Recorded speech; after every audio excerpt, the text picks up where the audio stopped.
सबसे पहले मैं अपने नेता और राष्ट्रीय जनता दल के सुप्रीमो आदरणीय श्री लालू प्रसाद यादव के प्रति आभार व्यक्त करना चाहता हूँ। आभार व्यक्त करना चाहता हूँ मैं बिहार के युवा सम्राट, भावी मुख्यमंत्री और बिहार विधानसभा में प्रतिपक्ष के माननीय नेता श्री तेजस्वी प्रसाद यादव जी का। जब मैं राष्ट्रीय जनता दल में आया कुछ वर्षों के बाद लालू जी से भेंट हुई, तेजस्वी जी भेंट हुई। तेजस्वी जी ने लालू जी से कहा कि पापा मैं मंडल जी से बात कर लेता हूँ। तेजस्वी जी ने मुझे कहा कि आपको क्या कहना है। हमने कहा कि मुझको कुछ नहीं कहना है, मेरी कोई इच्छा नहीं है, मेरी कोई शर्त नहीं है, मैं सिर्फ राष्ट्रीय जनता दल की सेवा करना चाहता हूं। तेजस्वी जी ने मुझे कुछ नहीं कहा, तेजस्वी जी ने कुछ नहीं वादा किया, लेकिन बड़प्पन है लालू जी का, बड़प्पन है तेजस्वी जी का। मैं नहीं जानता था कि लालू जी और तेजस्वी जी और राजद परिवार मुझे इतने बड़े दायित्व की जिम्मेवारी देंगे। ये मेरे लिए दायित्व ही नहीं है। 2 महीना के बाद बिहार विधानसभा के चुनाव की प्रक्रिया प्रारंभ हो जाएगी। इलेक्शन कमीशन का हर जगह पर हस्तक्षेप हो जाएगा, आचार संहिता लागू हो जाएगी। 2 माह बचे हैं, जुलाई और अगस्त। 5 जुलाई के बाद हम लोग मुक्त होंगे। तो 2 महीना में ही काम करना है, तब जब मानसून का प्रहार होगा। तो इसीलिए दायित्व जो है तो हमारे लिए, आपके लिए चुनौती है। हम इसको चुनौती के रूप में लेते हैं और इसका निर्वहन करेंगे पूरी शक्ति के साथ, पूरे सामर्थ्य के साथ। 2-3 बातें कह करके मैं अपनी बात समाप्त करना चाहूंगा। राष्ट्रीय अध्यक्ष हमें आशीर्वचन अपना देंगे, उनका संबोधन होगा, उससे पहले तेजस्वी जी का संबोधन होगा। 1995 में असली चुनाव था विधानसभा का, क्योंकि 1990 में लालू जी जो मुख्यमंत्री बने थे तो कई पार्टियों का सहयोग मिला था। भारतीय जनता पार्टी भी थी, समर्थन दिया था। लेकिन 95 में जो चुनाव हुआ तो जो काम लालू जी ने किया था 5 वर्षों में, जिस प्रकार उन्होंने बिहार के गरीबों को, दलितों को, शोषितों को, वंचितों को जगाया था, उनमें हिम्मत दी थी और उन्हें वर्षों की, सदियों की जो हीनता थी, हीन भावना थी, उसको समाप्त करने का अथक प्रयास और परिश्रम किया था। तो एक गोलबंदी हुई थी ताकत की, शक्ति की, लोक शक्ति की। तो 95 में जब चुनाव का ऐलान हुआ, चुनाव प्रारंभ हुआ, इलेक्शन कमीशन लालू जी के प्रति, हम लोगों के प्रति निष्पक्ष नहीं था। जो सामंती वर्ग था वो गुस्से में लाल था। लालू जी कैसे मुख्यमंत्री हटेंगे, कैसे मुख्यमंत्री हो गए। लालू जी के काम एक तरफ, सामंतियों का आक्रोश एक तरफ, उसमें जो तंत्र था है सरकार का, तंत्र भी हमारे साथ नहीं। विकट परिस्थिति थी, विषम परिस्थिति थी, पूछते थे कि ये तो विपरीत परिस्थिति खड़ा कर दिया है, मुसीबतों का पहाड़। तो लालू जी कहते थे हमको कोई घबराहट नहीं है, हमारा जिन्न बक्सा से निकलेगा, हमारी ताकत बिहार की जिन्न। वो जिन्न कहां है? आज भी जिन्न मौजूद है। जो दलित वर्ग, जो सामाजिक न्याय की शक्ति, जो वंचित वर्ग, जो आज के अति पिछड़ा, ये सब इनके जिन्न थे कि सामाजिक न्याय की धारा के ये लोग थे। इसीलिए जिन्न निकला, अपार बहुमत से जनता दल जीता। उस समय में जनता दल सब एक थे। लालू जी दोबारा सीना तान करके मुख्यमंत्री की शपथ ली उन्होंने। लालू जी के प्रति कहा सामंती वर्ग इनको तो अब चुनाव से नहीं हटा सके, जिन नहीं हटने देगा, जिन इनके पीछे अपार शक्ति है, ये जिन की शक्ति के सामने हम बौना है। तो प्रपंच किया, छल किया, दुष्चक्र किया, लालू जी भगाओ। लालू जी कितने महीने में चले गए? 95 में अकेले बहुमत हुआ था, 90 में नहीं था, लेकिन 5 में साल तक इन्होंने काम किया। तो 95 से अगर आप गणना करें तो 27 महीना, 5 वर्ष की सरकार थी, 27 महीना में लालू जी को जाना पड़ा। ये टेस्टेड था, उससे पहले भी खेल हुआ था बिहार में। उससे पहले हुआ था 78-79 में, जब कर्पूरी ठाकुर ने आरक्षण लागू किया था पहली बार, तो इनको भी 22 महीना में जाना पड़ा था। विधायक दल की बैठक में जो सामंती शक्ति थी, कहा कि हटो 22 महीने, क्योंकि आरक्षण लागू किया था। एक गए 22 महीने में, दूसरा गए 27 महीना में। और जो सांप्रदायिक शक्ति थी, अलग टोह में थे कि लालू जी को कैसे लपक ले, कैसे हटा दे, क्योंकि लाल कृष्ण आडवाणी को गिरफ्तार करना कोई मामूली कलेजे की बात नहीं थी, कोई मामूली हिम्मत की बात नहीं थी। दिल्ली से चला, मथुरा से चला, अयोध्या से चला, गुजरात से चला रथ,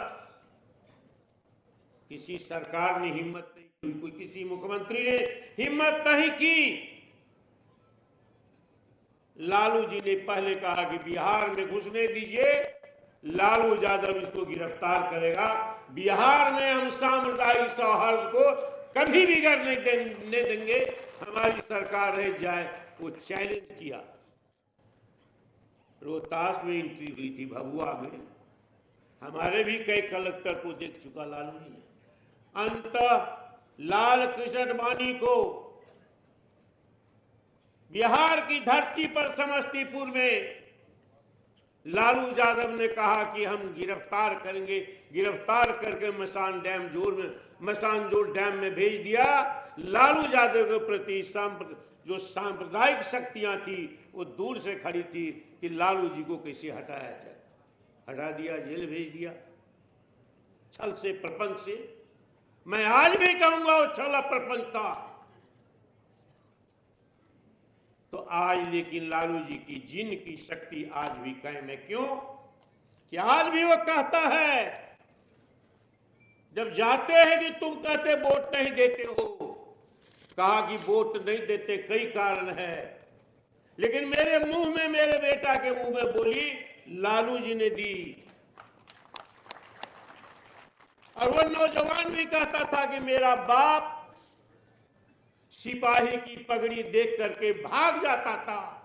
हम उसके बेटा लालू जी के राज में ब्लॉक चढ़ते थे, सर्किल चढ़ते थे, थाना चढ़ते थे, दरोगा के कहते थे कि जुल्म हुआ है, आपने FIR क्यों नहीं किया?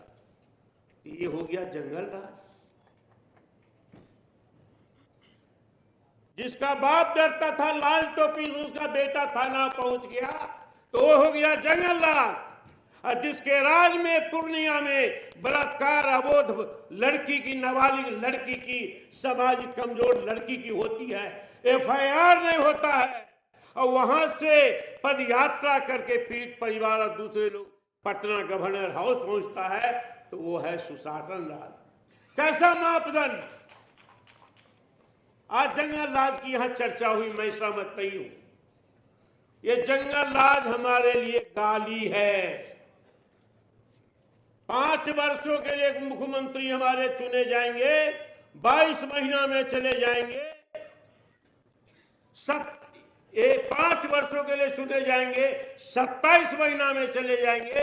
वो जंगल राज था, क्योंकि गरीबों के बेटा की हिम्मत हुई, BDO बनाया गया, SDO बनाया गया, कलेक्टर बनाया गया, घूम घूम करके VC बनाया गया। जिस कॉलेज में कभी पिछड़ा और दलित का बेटा प्रिंसिपल नहीं हो सकता था, वहां कुर्सी पर बैठाया लालू जी ने, तो हो गया जंगल राज। और आज जब VC का लिस्ट निकलता है, प्रिंसिपल का लिस्ट निकलता है, रजिस्ट्रार का यूनिवर्सिटी में लिस्ट निकलता है, तो एक भी पिछड़ा दलित नहीं मिलता है, तो है सुशासन। कैसा सुशासन? जंगल राज तो ये है जहां लोगों को न्याय नहीं है। थाना में 15,000, 10,000 आज FIR पर पैसा लिया जाता है। 3-3 दिन पीड़ित का पिटीशन पड़ा रहता थाना में।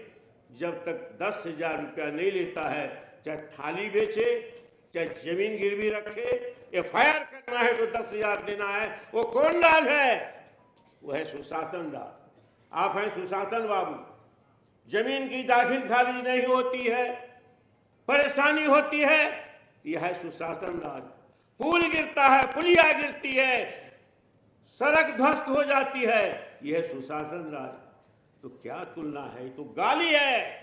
पिछड़ा का बेटा मुख्यमंत्री बनेगा, सीना तान के सामाजिक न्याय के लिए काम करेगा, तो गाली दी जाएगी कि जंगल राज आ गया।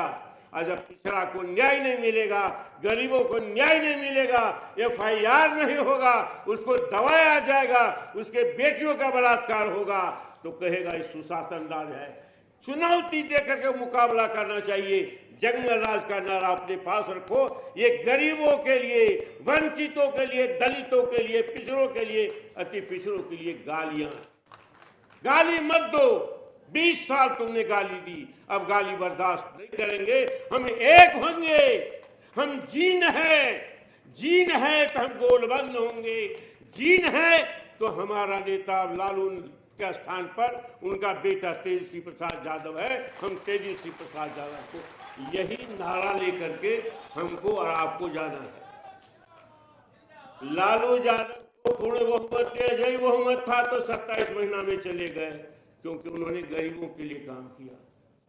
अबोरों को मुंह में बोल दिया, मूक बधिरों को आवाज दी, पुचकारा।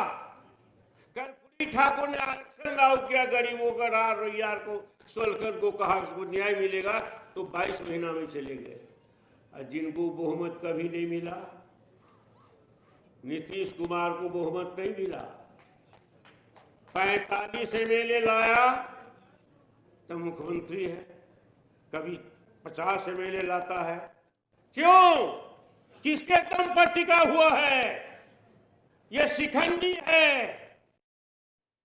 ये जिसको डॉक्टर लोहिया कहते थे कि पिछड़ा का, जब जिस पिछड़ा को मुख्यमंत्री मंत्री बना करके काम ले, समझो वो लाशा है, शिखंडी है, क्योंकि वो अभिजात वर्ग के गोद में बैठा हुआ है। अगर गरीब के लिए काम करेगा लालू जी की तरह, अगर मूक के लिए काम करेगा लालू जी की तरह, अगर वंचित के लिए काम करेगा लालू जी की तरह, अगर समाजवाद को और समाज को बदलने के लिए, सामाजिक न्याय के लिए सीना तान के काम करेगा लालू जी की तरह, तो नीतीश कुमार को भी जाना पड़ेगा। वो 20 साल से इसीलिए है कि भारतीय जनता पार्टी और सामंती वर्ग के लोगों के गोद में उनके लिए काम कर रहा है। ये गरीबों की सरकार नहीं, ये पिछड़ों की सरकार नहीं, अति पिछड़ों की सरकार नहीं। ये पिछड़ा का बेटा हो सकता है, लेकिन सरकार किसी दूसरे के लिए चला रहा है, जो उनके पीछे 3.5 लोग हैं। वो कौन है 3.5 लोग?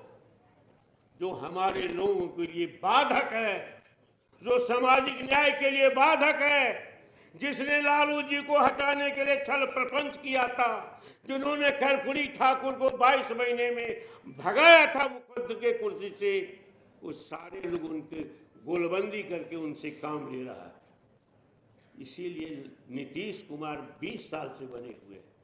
जो क्रांतिकारी होगा, जो परिवर्तनकारी होगा, जो गरीबों के लिए अपनी जान जोखिम में डालेगा, अपनी सरकार को जोखिम में डाले, उसका नाम कर्पूरी ठाकुर लालू प्रसाद यादव है। और जो पिछड़ा का बेटा है, गरीबों के लिए काम नहीं करता है, उसका नाम नीतीश कुमार है, दूसरे के लिए काम। यही फर्क है दोनों में।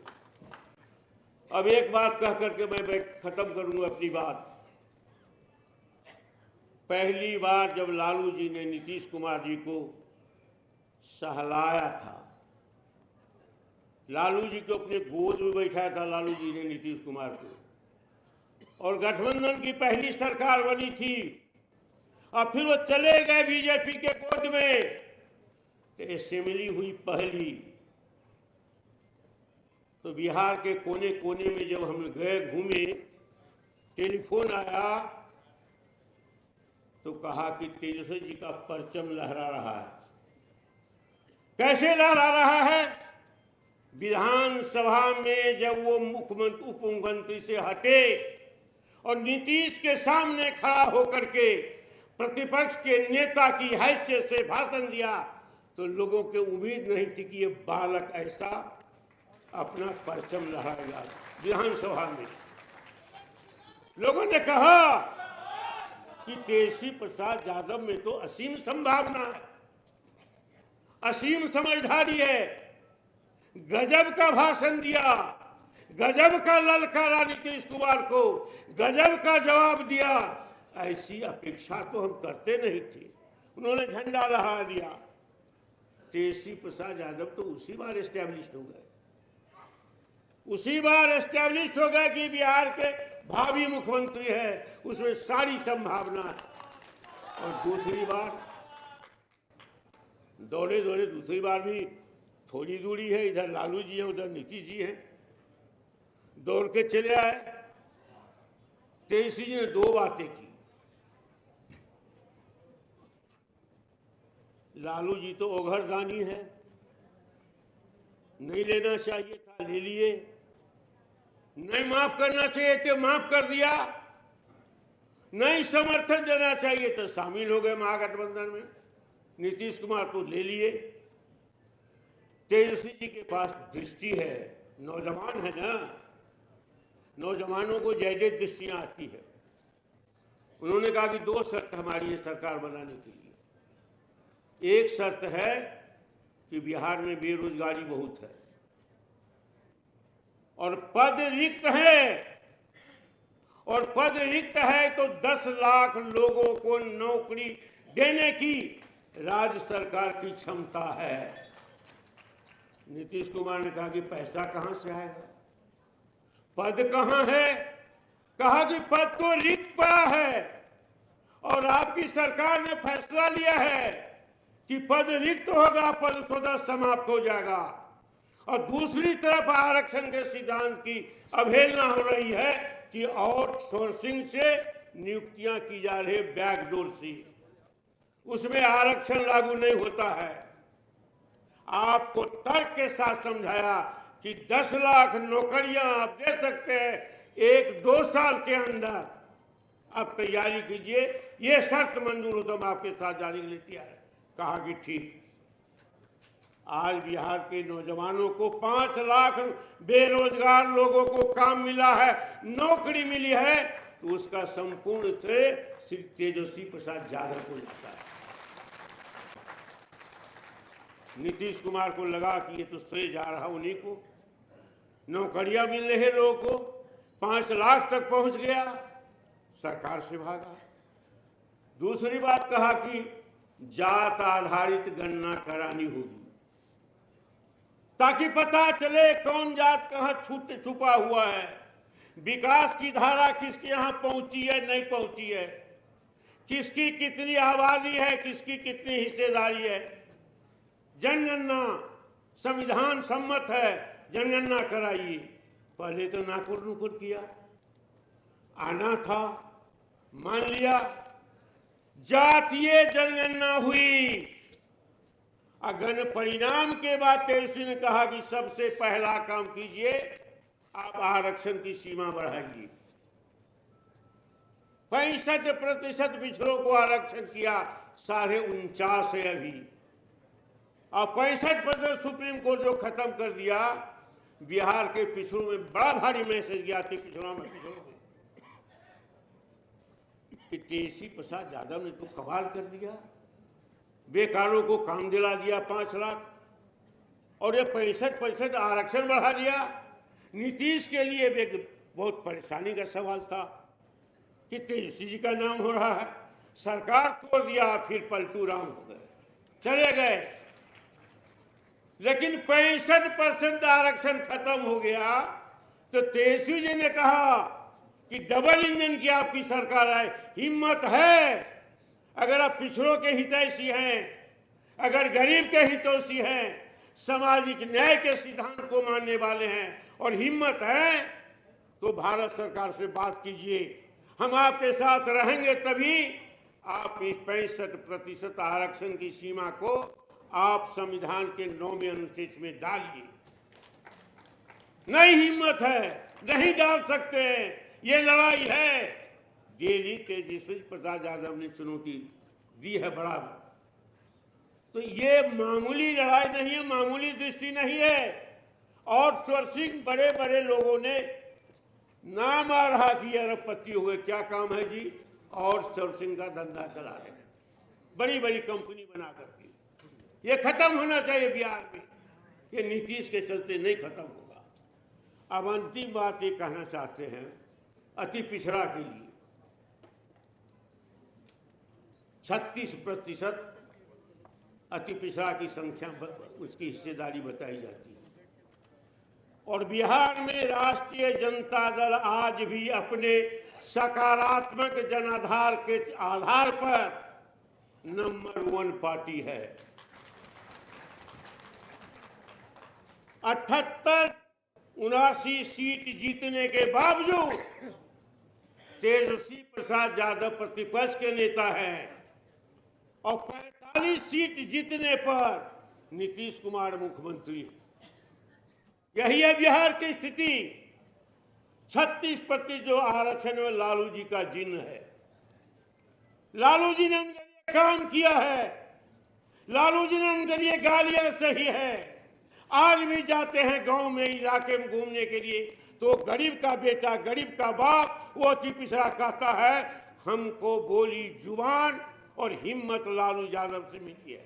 तो फिर वोट क्यों नहीं मिलता है, वोट क्यों नहीं देते हो? एक मनोवैज्ञानिक कारण है, जो पिछड़ा नहीं है वो पिछड़ा का नेता है। नीतीश कुमार पिछड़ा के बावजूद अति पिछड़ा के घर में पैदा लेने के बाद उसका कभी नहीं रहा है, और कभी नहीं रहा। तुम आज एक बात को चुनौती देते हैं, जब कर्पूरी ठाकुर ने बिहार में आरक्षण लागू किया था, तो जो ताकत निकली थी कर्पूरी ठाकुर के खिलाफ में, लालू यादव, मंगनी लाल मंडल ने उसके खिलाफ लड़ाई लड़ी थी। नीतीश कुमार ने नहीं लड़ी थी। नीतीश कुमार ने खिलाफ पे बयान दिया था। ये सच्चाई है, हिम्मत है तो अमर मुकदमा करे। अखबारों में खबर छपी थी कि कर्पूरी ठाकुर ने जो आरक्षण लागू किया है, उसे समाज में जातीय मनस पैदा होगा, जातीय आधार पर लोग बटेंगे, अमीरी गरीबी है, मार्क्स का सिद्धांत लाया था नीतीश कुमार ने। आज बड़े भारी कर्पूरीवादी हो गए, बड़े भारी, लेकिन काम नहीं करेंगे। 20 वर्षों में अति पिछड़ा का जो नेता पैदा हुआ था लालू जी के द्वारा, और जो कर्पूरी ठाकुर के द्वारा पैदा हुआ था, जिसको लालू जी ने संरक्षित किया, संवर्धित किया, पोषण किया, उस धारा को मार दिया नीतीश कुमार ने। कोई अति पिछड़ा का नेता है, सबसे बड़ा दुश्मन अगर कोई है अति पिछड़ा का तो उसका नाम है नीतीश कुमार। फिर भी अति पिछड़ा कहता है। नीतीश कुमार, डॉक्टर लोहिया कहते थे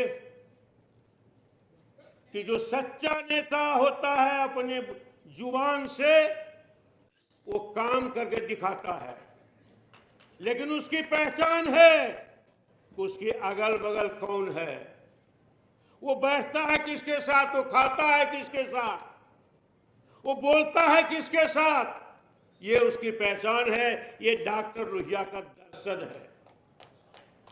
नीतीश कुमार के इर्द तो हमारे जैसे लोग मंत्री में थे, अब पहले भी है युवजन सभा में। नीतीश कुमार से पहले में मंगनी लाल मन्ना और लालू प्रसाद यादव समाजवादी उसने काम कर चुके हैं गरीबों के लिए। नीतीश कुमार तो बाद में आया है। तो नीतीश कुमार के इर्द गिर्द कौन है? अति पिछड़ा का आरक्षण लेते, वोट लेते हैं। कोई भी अति पिछड़ा नेता है बताइए आप लोग? नहीं है। कोई बगल में है, कोई अगल में है, कभी अखबार में फोटो छपा है, कोई बड़ा पद है। अगर 36% आरक्षण का वोट लेते हैं तो जनता दल यू का कार्यकारी अध्यक्ष कौन है बतावे? जो आरक्षण विरोधी है, गरीब विरोधी है, पिछड़ा विरोधी है, दलित विरोधी है, अति पिछड़ा विरोधी है, वो है कार्यकारी अध्यक्ष। वो सारे 3 आदमी मिलकर सरकार चला रहा है। न गरीब का कल्याण होगा, न अति पिछड़ा का कल्याण होगा। इसीलिए कर्पूरी ठाकुर की सामाजिक न्याय की धारा को पुनर्जीवित करना है। लालू जी का अगर धारा को पुनर्जीवित करना है, अगर जिन्न की शक्ति को पुनः निकालना है तो गोलबंद कीजिए, अति पिछड़ा के बीच में जाइए। हमको गोलबंद करना है और तेजस्वी प्रसाद यादव जी को बिहार का भावी मुख्यमंत्री बनाना है। इसके लिए काम करना है। हवा बदल गई है, प्रधानमंत्री आने वाले हैं। भरोसा नहीं है एनडीए वाले को, बीजेपी वाले को, जनता दल यू वाले को।